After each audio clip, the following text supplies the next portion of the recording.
Hey, it's Ayla, and this is not that kind of CEO. If you are lazy, are you lazy? Nah. But if you're a mompreneur who feels lazy because you keep procrastinating on the same task over and over again, and every time it happens, you tell yourself, well, you're lazy, or you're unmotivated, or you're just not cut out for this, take a breath. Because this episode is going to flip that entire story on its head. Procrastination isn't a flaw, it isn't you being behind, and it isn't proof that you're a bad entrepreneur or a bad mom or both. It's actually something much, much smarter. It's usually your inner system trying to protect you. And when you understand why mom entrepreneurs procrastinate, the whole pattern suddenly makes a lot of sense. So, in today's episode, we're going to be talking about the three real reasons that you keep avoiding certain tasks, why forcing yourself never ever works, and how to stop treating procrastination like a character problem and start seeing it for what it is, a signal that something about the task is out of alignment. So, if you've been fighting yourself, judging yourself, or calling yourself lazy every time you freeze, avoid, or push things to tomorrow, this one is for you. Let's get into it and let's make that procrastination make sense. Hi, I'm Ayla, and I am not that kind of CEO. You won't find me in a fancy corner office, but rather in a quiet corner of my home. I followed a bold vision and built my life and business around it. That's how I ended up in France, where I'm raising two little girls, renovate our 500-year-old castle together with my husband, run a coaching business, and still have space to breathe. After a decade of helping women simplify their business to make room for what matters most, I created this show to help you do the same. Let's build your business around the life you love. Welcome to Not That Kind of CEO. If you are someone who procrastinates a lot and it makes you feel like a big fat failure, this one is for you. We've all been there. You set out to do task A, but instead you're doing tasks B all the way through Z. And at the end of the day, you realize that you haven't even touched task A, even though it's been like running through your mind all day long. That's a classic case of procrastination. But you know what? Your procrastination is actually a lot smarter than you think it is. It's not you being lazy, it's you protecting yourself, if you will. Like in general, we love to procrastinate, especially as solopreneurs, entrepreneurs with a small team. There's usually a lot of tasks on your plate that wouldn't necessarily be there if you were working in a corporate setting. Say, if you were in the marketing department in corporate, you'd have nearly nothing to do with the financial part of the company. While if you're an entrepreneur, these things tend to come together once in a while. And so it happens a lot that there are tasks on your plate that you don't want to be there, or that just like that they're there because you're doing it all. Eventually you're going to have to face all these tasks that are there, and some of them will always set you back 10 steps because you just don't want to do them. And it makes you feel lazy, and it makes you feel unmotivated, and it makes you feel like you're a bad entrepreneur or a bad mom, or if it's the laundry that you're procrastinating on. It can be many things, but in general it makes you feel not too good about yourself. The thing that you do then is, instead of being kind to yourself, you're going to be even harder on yourself because what am I, kind of stupid failure that I cannot even finish this task? I cannot even build my own website. And why can't I just post on social media every day like everyone else? And am I not motivated to make my business grow? Am I not motivated to be a good mom? Like, oh, it's all on me. I'm so hard on myself. But this is what I meant when I said I don't think your procrastination is just procrastination. Procrastination is not a character fault. Procrastination is a sign, a signal that something about this thing that you're procrastinating on is off. Something is off. Can be many things, but 9 out of 10 times, the thing that's off is not you. It's something about it. Imagine you were walking around a big city and you would see the bat signal pop up in the sky above the city. Like the actual Batman bat signal. He is shining it into the air and saying something is up in this city. You wouldn't look at the bat signal and just go, I'm the bad guy. They're sending out the bad signal, which means there's a bad guy. I must be the bad guy. No. You're standing there going, oh, well, shit, something is off in this city. And from there on out, you're going to be careful. You're going to be on your guard. You're going to be looking out to see if you spot something that's off. Your procrastination is that bad signal. Something is off. And when you're procrastinating, you shouldn't be harder on yourself. You should be trying to figure out what is wrong with this task that you're just not doing. And if this is the way that you'd go about it every time you procrastinate about something, take a step back from the task. Take a step back from all the self blame and everything that you're doing to try to make yourself do the job that you set out to do. No, just take a few steps back and look at it, hover over it, and see what the task is, see what the task relates to, see into your mind, like, why am I even procrastinating on this? When you figure out what's wrong, you can take action so much easier. And the action can come in many different ways as well. We'll talk about that in a sec. But if you try to keep sticking your head into it all the time and just forcing your way through, you're going to keep procrastinating until the end of your days. And you're going to keep, maybe at one point you'd actually finish the job, but it's going to take you so much time and so much effort and so much pure willpower and discipline. And that ain't great. So take a step back, figure out what's wrong, and then fix that, and you'll see that everything will flow again. For me, when I procrastinate on something, there are usually 3-ish things that are up with the task. Why I am just pushing it out in front of me and not just sitting down and doing it. The first one is simply that the task is not fit for who I am. When you're trying to do a task that doesn't fit your identity, who you are, what your preferences are, what you're good at, stuff like that, it's gonna feel so heavy and so impossible to do it. For me, this is social media. Like, I always come back to social media. It's such a thing for me. And then specifically short form content on social media. I just can't. I need words to explain stuff. I want to actually teach you something. I want to actually tell you something. I want to give you an insight. I want to give you something that helps you further along.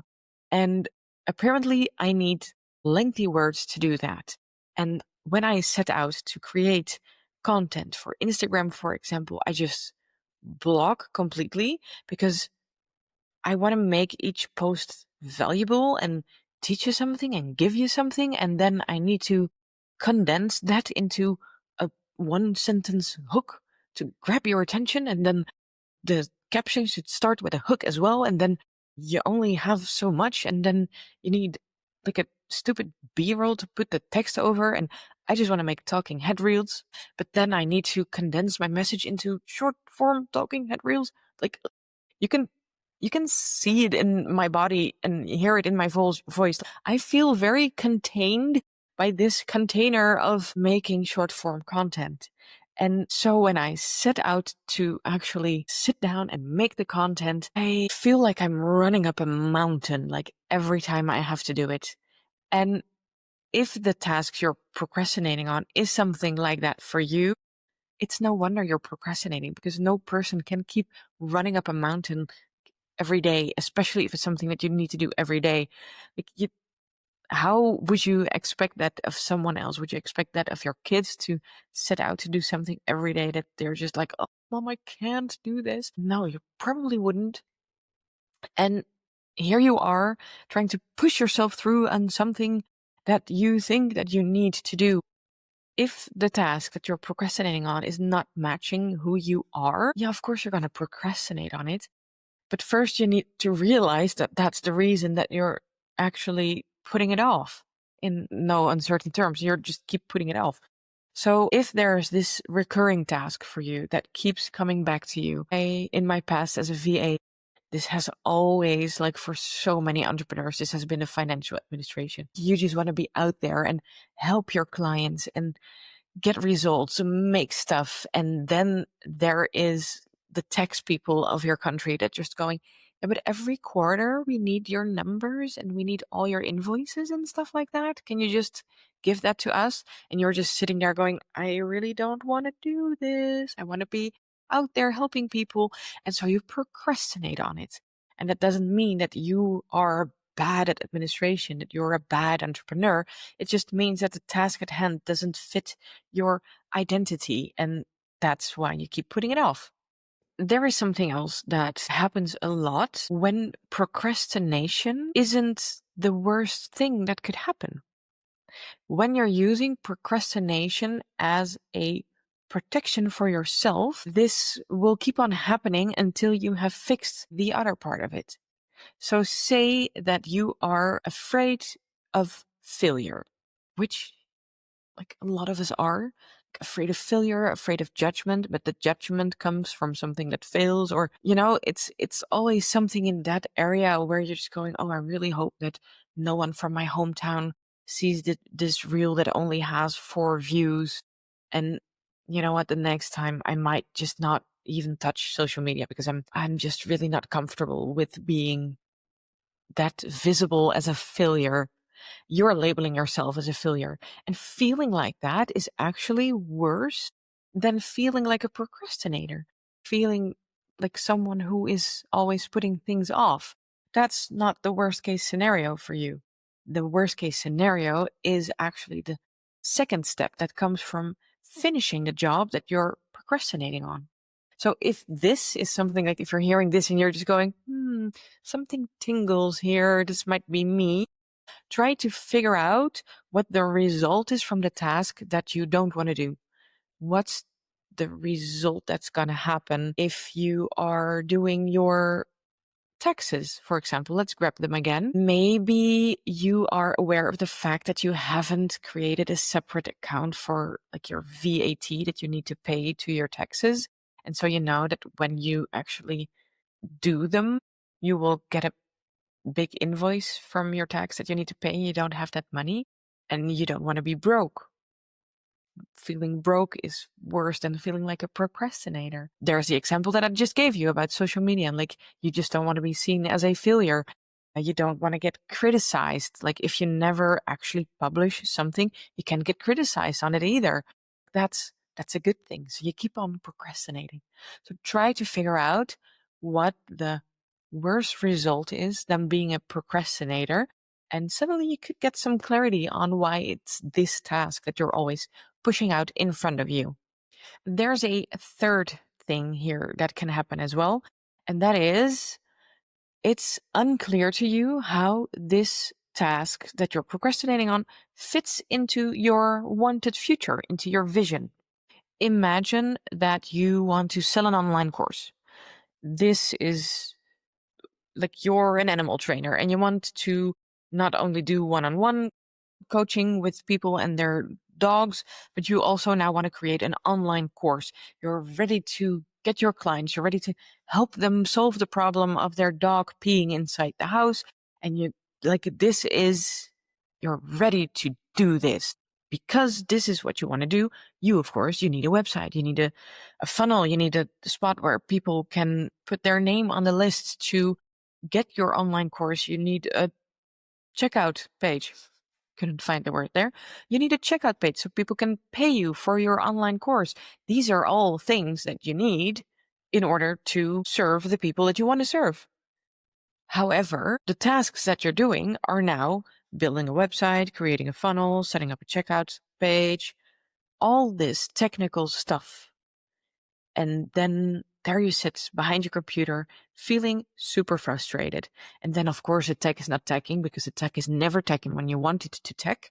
So you're just sitting there being frustrated with your website builder. And then after an hour of doing something, forgetting to save it, deleting it all, you're just giving up and saying, oh, I keep pushing building my website out in front of me. And then you start focusing on the website. Like, this is the problem. I am procrastinating on building a website. There's something wrong with my website software. There is something wrong with this. I cannot choose my colors and I should pick a font. And you're focusing on all these micro details that are making this whole task of creating the website even more difficult and more. And all your attention is just going to the website and to the website, and you feeling like a bad person for not getting the results that you want in your business. And that's where the misalignment is, because you want to get results in your business by helping your ideal clients solve the problem that you can solve so well. And yet here you are acting like a website builder who is just learning website building. Procrastination is caused by you working on something that's not aligned with your vision at all. You don't want to be a website builder. You don't want to pick colors and fonts. You just want to help people have a dry house and not a house filled with dog pee. When this is the case for a task that you're pushing off, there are two ways that you could go. First one is you'll do it yourself, but you give yourself a strict time container. I'm giving myself an hour to create this checkout page. That's it, just an hour, and then I'm done. Result at the end of the hour, that's the MVP, the minimum viable product. People can click, people can buy, the money comes into my account. That's it. I'm not thinking about how pretty it looks. I just know this can go live. I am doing the same thing for my funnel. I'm doing the same thing for an email. You give yourself 15 minutes to write a welcome email for when someone actually buys your course. That's it. And then you just put it out there. And you continue doing this until you actually have done what you set out to do entirely. You breathe and you set out to get clients. And then when that's up and running, you can always revisit what you've done if you're not happy with it, if it's not converting well or whatever. But at least it's there and it's working and you're off to the races. The other way you could go is just by not doing it. By acknowledging the fact that this task is not in line with the vision that you have, with what you want to do, and you outsource it. It's as simple as that. You go online and you find someone who is perfect at the website building system that you're in, whether it's in a program like Go High Level or Kajabi, or if it's in WordPress or Squarespace. I don't care. There is someone out there who can do it for you for not too much money. And you can just tell them, this is what I need. This is the text that needs to go on it. And this is how I want it to look. Boom. They make it for you and it's done. And then also, like, it's off your plate. So you can keep focusing on the things that you actually want to focus on. Isn't that lovely? So to recap, outsource it, do it anyway, but in a timed container. Make sure that the thing that you're procrastinating on is actually something you're procrastinating on, and it's not something that the result of it is actually worse than calling yourself a lazy woman. And the first one that we talked about, check to see if it fits your identity. Check to see if it's something that you keep pushing yourself on, but that you're just not, like, in the base, you're not good at it, and it will always feel super heavy and complicated if it doesn't fit your identity. Like, you're never gonna get it right, and that's fine. That's fine. It's not bad. It's just acknowledge the fact that that's going on and then take action on it. Okay, I hope this helps. And I hope that the next time you are procrastinating on something, you will not be hard on yourself, but you will think of the bad signal and you just go, something is off here. What can I do to make it not be off and actually get this task done and off my plate? And I can continue on with my life. Thank you so much for tuning in to this episode of Not That Kind of CEO. Not that kind of CEO that procrastinates in this case. And I hope that this helped you with, well, getting shit done in your business and getting the results that you want and becoming the CEO that you want to be. If this is something that interests you, I am soon launching the first edition of my membership for female entrepreneurs with little children. I always want to say small kids, but that's like they're not tall, like no, little children. It's called The Foundation. And I'm really very glad that I came up with that name because that's exactly what it is. Within this membership, we're going to be working on your foundation.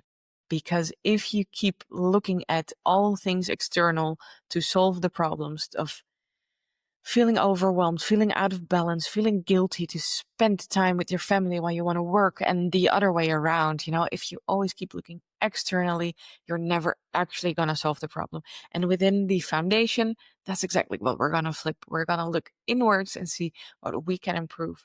Because when your foundation isn't cracked or crooked, but actually like a good, solid, straight foundation, everything else that you build on top of it is going to be so much easier and flow better and just feel like a breath of fresh air. If that's something that interests you, put your name on a list, which I will put in a link, and I hope to see you there. Thanks, and I'll see you in the next episode. Bye bye. Thank you so much for listening to Not That Kind of CEO. If this episode gave you clarity, encouragement, or just even a moment to breathe, I'd love it if you left a review. It helps more women like you find this show, and that means the world to me. And if you're ready to build a business that fits your life, you know where to find me. See you in the next episode.